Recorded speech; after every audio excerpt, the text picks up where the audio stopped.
ಸಹೋದರ ಸಹೋದರಿಯರೇ, ಪ್ರಭು ಯೇಸುವಿನ ನಾಮದಲ್ಲಿ ನಿಮಗೆ ವಂದನೆಗಳನ್ನು ಸಲ್ಲಿಸುತ್ತೇನೆ.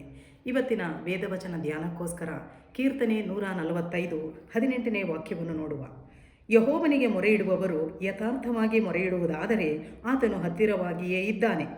ನಮ್ಮ ಮೊರೆಯನ್ನು ಕೇಳುವಂತಹ ದೇವರು ನಮ್ಮ ದೇವರು, ಪ್ರೀತಿ ಸ್ವರೂಪನಾದಂತಹ ದೇವರು, ಕರುಣಾಮಯನಾದಂತಹ ದೇವರು, ದಯಾಮಯನಾದಂತಹ ದೇವರು, ತನ್ನಲ್ಲಿ ಮೊರೆ ಇಡುವವರ ಕೂಗನ್ನು ಕೇಳುವ ದೇವರು. ಆದರೆ ಇಲ್ಲಿ ವಾಕ್ಯ ಹೇಳುವುದು ಏನೆಂದರೆ, ಮೊರೆ ಇಡುವಾಗ ಯಥಾರ್ಥ ಹೃದಯದಿಂದ ಮೊರೆ ಇಡಬೇಕು. ನಾಟಕೀಯವಾಗಿ ಅಲ್ಲ, ಕಪಟವಾಗಿಯೂ ಅಲ್ಲ, ಯಥಾರ್ಥವಾಗಿ ಮೊರೆ ಇಡುವುದಾದರೆ ದೇವರ ನಿಮ್ಮ ಸನ್ನಿಧಿಯಲ್ಲೇ ಇದ್ದಾನೆ ಎಂದು ಇಲ್ಲಿ ವಾಗ್ದಾನ ಮಾಡಿದ್ದಾರೆ. ಇಸ್ರಾಯೇಲ್ ಮಕ್ಕಳು ದೇವರಲ್ಲಿ ಮೊರೆ ಇಟ್ಟಾಗ ಅವರ ಕೂಗು ಆತನ ಸನ್ನಿಧಿಗೆ ಕೇಳಿಸಿತು.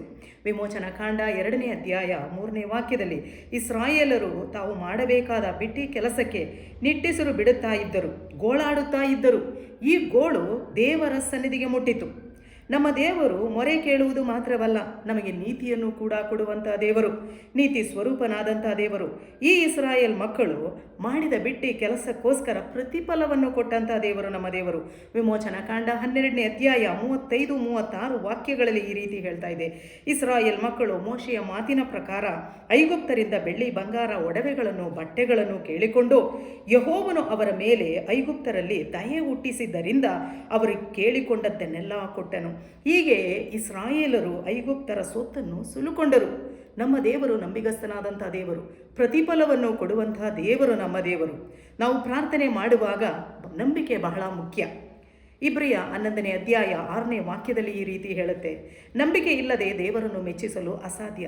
ದೇವರಿಗೆ ಬಳಿಗೆ ಬರುವವನು ದೇವರು ಇದ್ದಾನೆ ಎಂತಲೂ ತನ್ನನ್ನು ಹುಡುಕುವವರಿಗೆ ಪ್ರತಿಫಲವನ್ನು ಕೊಡುತ್ತಾನೆ ಎಂತಲೂ ನಾವು ನಂಬಬೇಕಾಗಿರುವ ಬಹಳ ಅವಶ್ಯಕವಾದಂಥ ವಿಷಯವಾಗಿದೆ. ಇನ್ನೊಂದು ಉದಾಹರಣೆಯನ್ನು ನಾವು ಆದಿಕಾಂಡದಿಂದ ನೋಡುವ. ಆದಿಕಾಂಡ 21ನೇ ಅಧ್ಯಾಯ 16ನೇ ವಾಕ್ಯದಲ್ಲಿ ಹಾಗಾರಳು ತನ್ನ ಮಗನ ಸಾವನ್ನು ಕುರಿತು ಬರೆದಿದ್ದಾಳೆ. ಹಾಗಾರು ಒಂದು ಹೆಂಗಸು ತನ್ನ ಮಗನನ್ನು ಮರುಭೂಮಿಯಲ್ಲಿ ತೆಗೆದುಕೊಂಡು ಹೋಗುತ್ತಿದ್ದಾಗ ತನ್ನಲ್ಲಿದ್ದ ನೀರು, ಕೊಟ್ಟಿರುವಂಥ ರೊಟ್ಟಿಯು ಮುಗಿದು ಹೋದಂಥ ಸಮಯದಲ್ಲಿ ಆ ಮಗನ ಸಾವನ್ನು ಅವಳ ಕಣ್ಣಿಂದ ನೋಡಲಾರದೆ ಅವಳು ಗಟ್ಟಿಯಾಗಿ ಅತ್ತಳು. ಆ ಮೊರೆ ದೇವರಿಗೆ ಕೇಳಿಸಿತು. ದೇವರ ದೂತನು ಆಕಾಶದಿಂದ, ಹಾಗಾರಳೆ ನಿನಗೇನಾಯಿತು? ಭಯಪಡದಿರು, ದಿಗ್ಭ್ರಮೆಗೊಳ್ಳದಿರು, ನಾನು ನಿನ್ನೊಂದಿಗಿದ್ದೇನೆ ಎಂದು ವಾಗ್ದಾನ ಮಾಡಿ ಅವಳಿಗಾಗಿ ನೀರಿನ ಹೊರತೆಯನ್ನು ತೆರೆದಂಥ ದೇವರು ನಮ್ಮ ದೇವರು. ನಮ್ಮ ದೇವರು ಅದ್ಭುತ ದೇವರು. ಅದು ಮಾತ್ರವಲ್ಲ, 20ನೇ ವಾಕ್ಯದಲ್ಲಿ ಹೇಳಿದೆ, ದೇವರು ಆ ಹುಡುಗನ ಸಂಗಡ ಇದ್ದನು. ಅವನು ಬೆಳೆಯುವವರೆಗೂ, ಅವನು ದೊಡ್ಡವನಾಗುವವರೆಗೂ ದೇವರು ಅವನ ಸಂಗಡ ಇದ್ದು ನಡೆಸಿದಂಥ ಅದ್ಭುತ ದೇವರು. ಕರೆದಾತನು ನಂಬಿಗಸ್ತನು, ಮಧ್ಯದಾರಿಯಲ್ಲಿ ಕೈ ಬಿಡುವ ದೇವರಲ್ಲ ನಮ್ಮ ದೇವರು, ಕೊನೆಯವರೆಗೂ ಕರೆದೊಯ್ಯುವಂತಹ ದೇವರು. ಆದರೆ ಯಥಾರ್ಥವಾಗಿ ಮೊರೆ ಇಡಬೇಕು. ನಾವು ಯಥಾರ್ಥವಾಗಿ ಮೊರೆ ಇಟ್ಟರೆ ದೇವರು ನಿಮ್ಮ ಸನ್ನಿಧಿಯಲ್ಲೇ ಇರುತ್ತಾನೆ. ಈ ಯಥಾರ್ಥತೆ ನಮ್ಮಲ್ಲಿ ಹೇಗೆ ಬರುತ್ತದೆ? ಕೀರ್ತನೆ 119 7ನೇ ವಾಕ್ಯದಲ್ಲಿ ಹೇಳ್ತಾ ಇದೆ, ನಾನು ನಿನ್ನ ನೀತಿ ವಿಧಿಗಳನ್ನು ಕಲಿತ ಹಾಗೆಲ್ಲ ನಿನ್ನನ್ನು ಯಥಾರ್ಥ ಹೃದಯದಿಂದ ಕೊಂಡಾಡುತ್ತಾ ಹೋಗುವೆನು. ನಾವು ದೇವರ ವಾಕ್ಯವನ್ನು ಕಲಿತುಕೊಳ್ಳಬೇಕು. ದೇವರ ನೀತಿ ವಿಧಿಗಳನ್ನು ನಾವು ಅರಿತುಕೊಳ್ಳಬೇಕು. ಸತ್ಯವೇದವನ್ನು ಓದಿ ಅದರಲ್ಲಿರುವ ಸತ್ಯತೆಯನ್ನು ನಾವು ಗ್ರಹಿಸಿಕೊಳ್ಳಬೇಕು. ದೇವರು ಯಾರು, ಆತನ ನೀತಿ ಏನು, ಆತನ ಪ್ರೀತಿ ಏನು ಅಂತ ನಾವು ತಿಳಿದುಕೊಂಡು ಆತನನ್ನು ಕೊಂಡಾಡುತ್ತಾ ಹೋಗುವಾಗ ನಮ್ಮ ಹೃದಯದಲ್ಲಿ ಯಥಾರ್ಥತೆ ಉಂಟಾಗುತ್ತದೆ.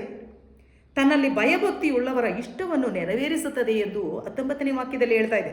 ಅವರ ಕೂಗನ್ನು ಕೇಳಿ ಅವರನ್ನು ರಕ್ಷಿಸುತ್ತಾನೆ. ಯೆಹೋವನು ತನ್ನನ್ನು ಪ್ರೀತಿಸುವವರನ್ನು ಕಾಪಾಡುತ್ತಾನೆ ಅಂತ 20ನೇ ವಾಕ್ಯದಲ್ಲಿ ಹೇಳಿದೆ. ದೇವರು ಪಕ್ಷಪಾತಿ ಅಲ್ಲ. ದೇವರ ಮಕ್ಕಳೇ, ಜನರನ್ನು, ಸರ್ವಲೋಕದ ಜನರನ್ನು ಪ್ರೀತಿಸುವಂತಹ ದೇವರು ನಮ್ಮ ದೇವರು. ಆದರೆ ಯಥಾರ್ಥವಾಗಿ ಮೊರೆ ಇಡಬೇಕು. ಯಥಾರ್ಥವಾಗಿ ಮೊರೆ ಇಡುವವರಿಗೆ ದೇವರು ಸಮೀಪವೇ ಇದ್ದು ಅವರ ಪ್ರಾರ್ಥನೆಯನ್ನು, ಅವರ ಕೂಗನ್ನು ಲಾಲಿಸಿ ಅವರಿಗೆ ರಕ್ಷಣೆಯನ್ನು ಕೊಡುವಂತಹ ದೇವರು ನಮ್ಮ ದೇವರು. ಅವರ ಪ್ರಾರ್ಥನೆಯನ್ನು ಕೇಳುತ್ತಾರೆ. ನನ್ನ ಪ್ರಾರ್ಥನೆಯನ್ನು ಕೇಳುವ ದೇವರು ನನ್ನೊಂದಿಗಿದ್ದಾರೆ. ನನ್ನನ್ನು ಕೈ ಬಿಡುವ ದೇವರಲ್ಲ. ನನ್ನನ್ನು ಕೇಳುವ ಪ್ರೀತಿಯ ಸಹೋದರ ಸಹೋದರಿಯರೇ, ನಿಮ್ಮ ಪರಿಸ್ಥಿತಿ ಏನೇ ಇದ್ದರೂ, ನೀವು ಏನೇ ಕಷ್ಟದಲ್ಲೇ ಇದ್ದರೂ, ಏನೇ ಇಕ್ಕಟ್ಟಿನ ಪರಿಸ್ಥಿತಿಯಲ್ಲೇ ಇದ್ದರೂ, ಯಾರೂ ನಿಮಗೆ ಸಹಾಯ ಮಾಡದೇ ಇರುವಂತಹ ಪರಿಸ್ಥಿತಿಯೇ ಇದ್ದರೂ ಕೂಡ ನನ್ನ ಕೂಗು ಯಾರೂ ಕೇಳಲಿಲ್ಲವಲ್ಲ, ನನ್ನ ಕಣ್ಣೀರನ್ನು ಯಾರೂ ನೋಡಲಿಲ್ಲವಲ್ಲ ಎಂದು ನೀವು ದುಃಖಿಸುವಂಥ ವ್ಯಕ್ತಿಗಳಾಗಿದ್ದರೆ ಧೈರ್ಯಗೊಂದದಿರಿ. ದೇವರು ವಾಗ್ದಾನ ಮಾಡಿದರೆ, ಯಥಾರ್ಥ ಚಿತ್ತದಿಂದ ನೀನು ನನ್ನನ್ನು ಕೂಗುವುದಾದರೆ ನಾನು ನಿನ್ನ ಸಮೀಪವೇ ಇದ್ದೀನಿ ಎಂದು ದೇವರು ವಾಗ್ದಾನವನ್ನು ಮಾಡಿದರೆ, ಪ್ರಭು ಯೇಸು ನಿಮ್ಮ ಕೂಗನ್ನು ಕೇಳಿ ನಿಮ್ಮನ್ನು ರಕ್ಷಿಸುತ್ತಾರೆ. ಪ್ರಭು ಯೇಸುವಿನ ಪ್ರೀತಿಯ ನಾಮದಲ್ಲಿ ನಿಮಗೆ ವಂದನೆಗಳು.